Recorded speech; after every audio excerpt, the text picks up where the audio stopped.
And a lot of that involves what's called the grant application process. I know this is different in different countries, of course, but it involves a lot of the basic same fundamental things, right? You have to be really prepared. You have to execute, and then they're going to review your results, and then you have to deliver, right? You're going to create a really powerful, engaging asset that someone's going to want to engage with. So a lot of this builds on things that we've talked about, right?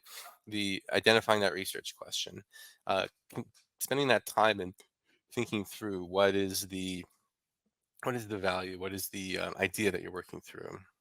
And then as you work through and identifying who might be able to fund your research, talking about how to, internally, working with your mentor, other colleagues about reviewing your work. And then as you submit the grant, right, there's a lot of questions that also are challenging skill sets, right? So you maybe send that initial inquiry, but then you need to really carefully review. There's often very specific, guidance, whether that's from the formatting standpoint or questions they're asking that you need to really follow. So I think that can be a challenging step.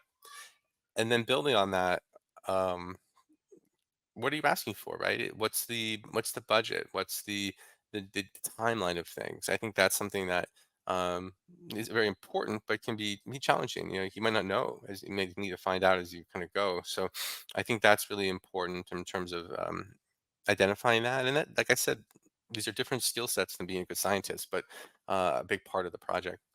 And then as you're engaging with the review committee, say that's your university or health ministry, whomever it is, they're going to have questions you might need to answer. That's this word rebuttal. And then hopefully you receive your award, it's accepted. Then you have to do the hard part, which is engage, doing the project, right? So I know many countries have things called IRBs or institutional review boards. You have to work with those. You need to maybe submit progress reports as you go. As I mentioned, I come from the pharmaceutical industry, so many of these research projects might be funded through a grant or things like that. So you have to keep them informed. And then at the end of that whole fun experience, you have to publish your results. So that's also a really challenging piece. So there's a lot of steps here, a lot of skills that are very diverse, from financial management to research planning and engaging with these review committees. So a lot of things we have to do as scientists to get to the actual meat of doing their science.